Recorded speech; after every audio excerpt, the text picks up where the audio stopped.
In this video, I'm going to be sharing with you what got me looking into IVF and what IVF is all about.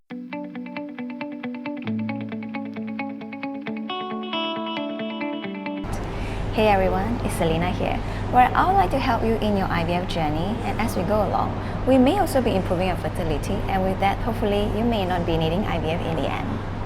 IVF is going towards an upward trend, and a lot of women are looking into it as a chance to get pregnant. Not only women, but men are also more involved in this fertility journey and are also opting for IVF if they are unable to bear children. Starting a family is every new couple's next stage after they get married, and something that they would like to create as an extension to their family tree. But sadly, 3 out of 10 couples may have these issues, and the news of pregnancy doesn't even come after numerous honeymoon trips, and they will start going to doctors for consultations or start their numerous fertility treatments and will dive into IVF when they have tried all other methods and failed. Now, with some method back to the basics, you can easily and more well prepared to conquer your fertility journey and start a family faster. I am a thalassaemia carrier.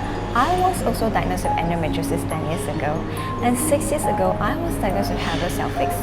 So it's enough to say my fertility journey wasn't very smooth, and there's always something wrong when I went for checkups.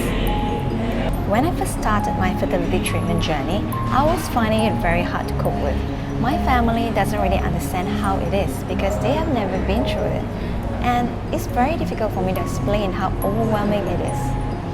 So I pray to God to help me to find a support group. Thank God, I found several support groups over Facebook and have made quite a lot of friends. These support groups have helped me in a lot of my research and understanding about IVF. I hope through my channel, you'll be able to find the support that you need in understanding IVF and how to overcome it. I will share everything I know about IVF in terms of health, diet, mental, and medical. These days, a lot of women are seeking medical help to start a family. Women are choosing to have babies at later life now than they used to in the 80s. In order to provide better for their future children, they are happily building their saving pots. This plan of later parenthood decision may also gradually decrease their chances for pregnancy because of aging. Now, there are a lot of trendy lifestyle diet and exercise available now, and women are hopping into it one after another. Even I did.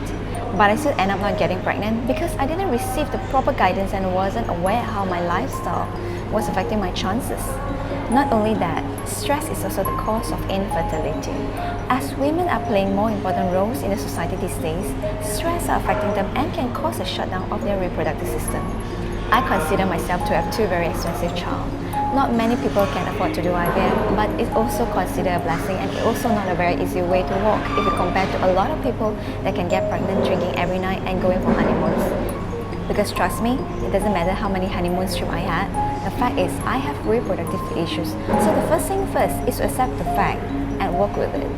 IVF is a very long journey, and it only considered successful when you have delivered a healthy baby. And the more IVF rounds you do, the more your egg supply will decrease. Yes, you have this thing called ovarian reserve.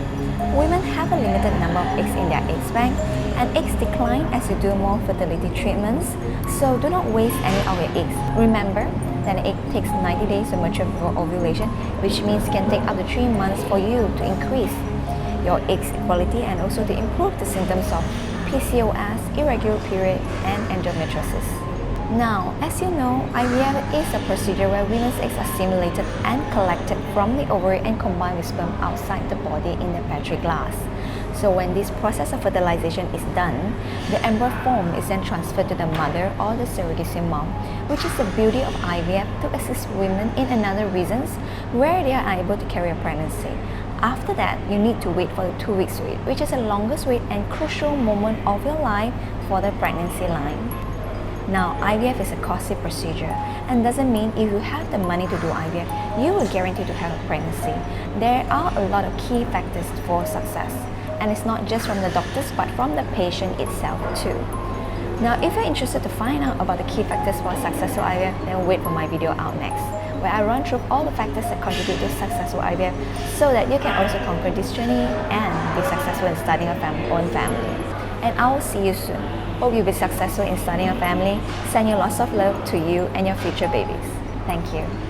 So if you like my video today, please click like, comment, and subscribe to my channel.